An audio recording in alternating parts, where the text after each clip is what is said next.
ask also that with all this technology, if somebody disappears from Jamaica and they think that because I'm no longer in Jamaica, I can forget about that debt, and if they go overseas and try to borrow money, will that organization be able to get information from our credit bureau here in Jamaica? That will be interesting to know. Gonna go for the break. When we come back, we will be taking your calls, so give us a call. The landline numbers to call are 924-0753, 924-0739, 924-0222, 924-0696. Our cell number is 6188255. When we come back, we'll continue to have our guests, Public Relations Officer for the Students Loan Bureau, Analisa Allen, and Miss Megan Deane, CEO for Creditinfo Jamaica. Vernon Darby saying to you, so come back, don't move.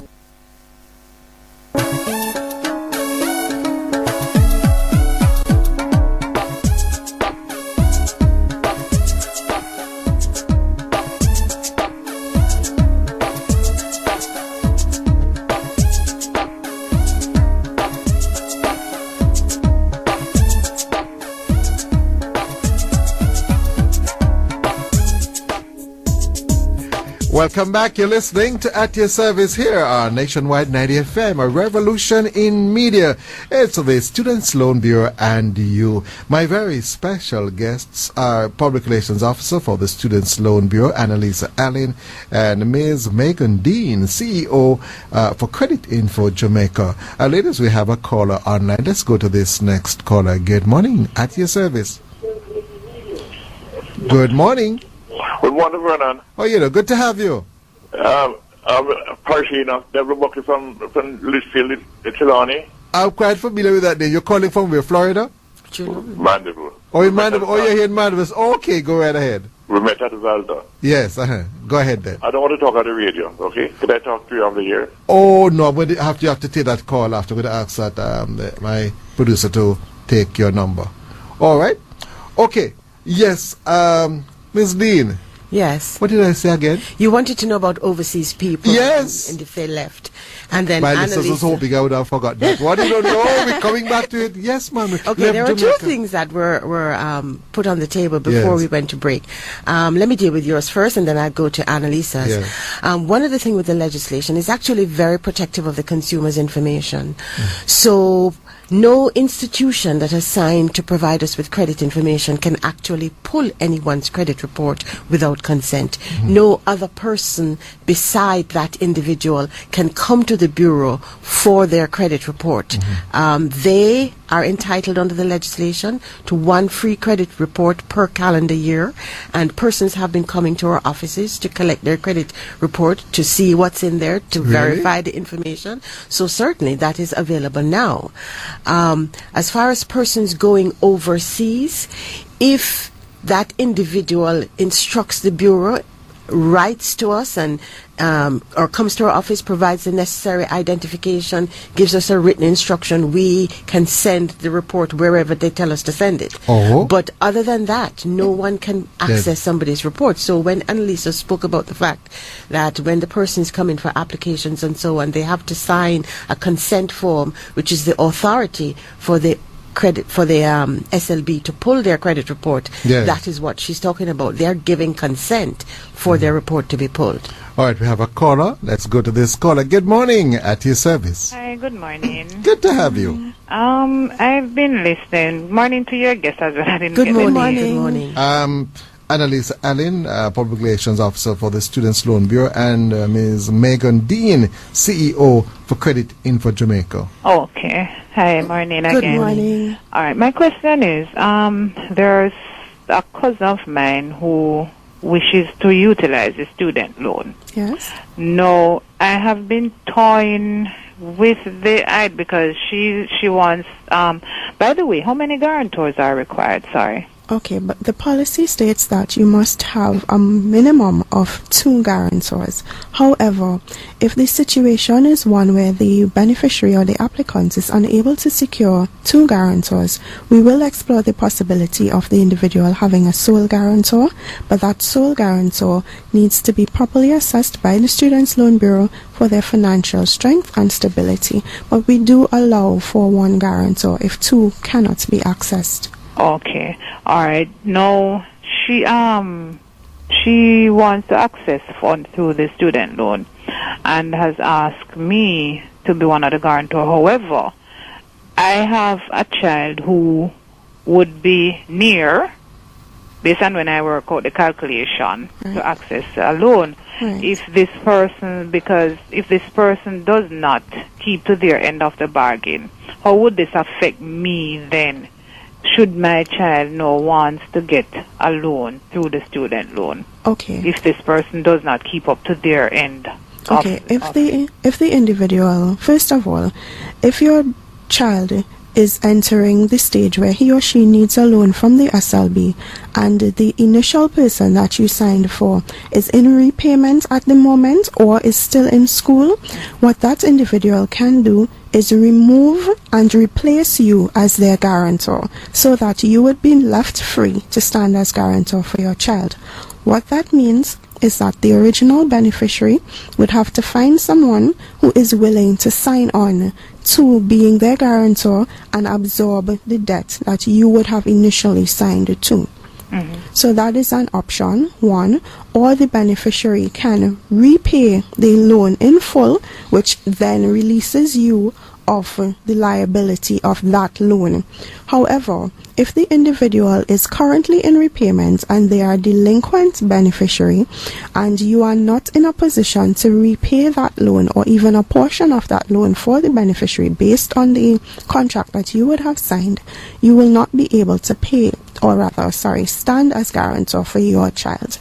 So you have the option of being removed and replaced But to from be the removed, loan. the person, I can't ask to be released. Can I write a letter ask to be released if it is that the person has not reached repayment stage? No, you cannot. In the event that you wish to write to be released, the original beneficiary has to find someone to replace you from that loan. Yes. Oh. But it should not necessarily be a deterrent to you from being that individual's guarantor. What it then says to you and that beneficiary is that you are only signing on for that 1 year, and the next year they have to find someone to replace you so that you are removed and replaced, not just replaced. It is important that we note the remove part so that you are no longer held liable for that person's initial debt. But the person has to do that. That's correct. Right, and you really want to assist persons. Yes. However, because people change over time. Yes, they do. It's really a deterrent. Right, we do understand that. That is why it is part of our process to encourage that guarantors actually know the individuals that they are signing to. It can be your children too. You know them, and then they change. Well, that is true. That is so very true. But of course, you don't want to be that deterrent to this person's professional and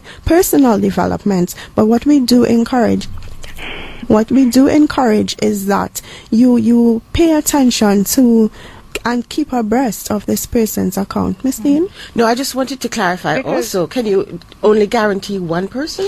No. Right now, the policy is that if you have multiple persons, like a parent can stand for multiple of their children, up to 3. Up to 3 persons at a time. For children? Yes. Outside of children? Outside of children, we haven't amended our policy as yet to encourage or to accommodate, rather, guarantors signing for multiple persons who are not their children. Okay. But it's up to 3 persons at a time. Okay. All right. All right. Thank you. Thank you very much. You have a wonderful day. You too. Now, Analisa, how have things been going? You've been coming on this program. You have been preaching very well. What's the response so far? Well, I'm quite happy to report that over the period, we've started the Every Dollar Counts campaign from, call it late October 2013, and it's been ongoing. During that period, we collected in excess of 100 million relative to the similar period previously. So we've been doing pretty well. But $100 million in excess of. Oh, in excess? Yes. That's big. That's compared to the last period. It is a tremendous collection that we have seen. We have seen and noted the approach that people are taking to the students' loan. I love to believe that the partnership is working. It is definitely working. Also, the idea of credit reporting has spurred a lot of I was going to say to making payments to their loans. It has. Yeah. I mean, I understand that sometimes persons may have a fear, but I think the knowledge put forward by the credit bureaus is helping to encourage repayment. Okay, we have a caller. Let's go to this next caller. Good morning, at your service. Morning. This one? Yes, one. All right, cool. Listen, there's a quick clarification here. If somebody wants to, you're going to guarantee, be a guarantor for somebody. So you say, well, okay, you're taking a precaution that, boy, you listen, I'm going to be doing this thing for 1 year, right? And at the end of that, you will need to find somebody to replace, etc., etc. Now, can you, from the beginning, lock yourself into that 1 year, lock yourself into the 1 year with a locked-in escape clause, or absolutely everything has to be lined up from the beginning? Okay, so let me ensure that I understand what you're asking. Are you asking that if you sign for the applicant for the academic year 14-15 and you're only signing for that 1 year, are you asking if you are going to be held responsible for that loan only? Yes, and if the person, despite that understanding, does not find somebody to replace you at the end of that year, are you going to be considered still liable, although you made it quite clear to all and sundry that you were not accepting any responsibility beyond the year? Okay. First of all, you will be on the loan for the life of the loan. But in terms of that one loan that you've signed on to, that is what you signed to. The individual cannot have you on another loan unless you sign to that other loan. So each year that you attempt to be a guarantor, you are required to sign contracts for each year. So if you sign for 2014-15, you have only signed for that 1 year. If that individual does not find someone else to replace you, in reality, it's the responsibility falls on the beneficiary to find a guarantor, because you would have only signed for that 1 year. Unless you come back and decide that you're going to sign another batch of contracts, then you will not be held as a guarantor unless you sign again. All right, caller. Want to thank you very much for calling. No problem. All the best. All the best to you. Thank you very much, Miss Megan Deane. Boy, the time has gone so quickly. Yes, CEO, Creditinfo Jamaica. I look forward to have you again on this program. Absolutely. I think we have a lot of information to share. Oh, yes, we'll definitely we need you some back. more time. And thank you very much, Analisa Allen, Public Relations Officer at the Students' Loan Bureau. You're listening to At Your Service here on Nationwide 90 FM. Your latest newscast is coming up on the hour with Antoinette Shakespeare. Vernon Darby saying to you, don't move.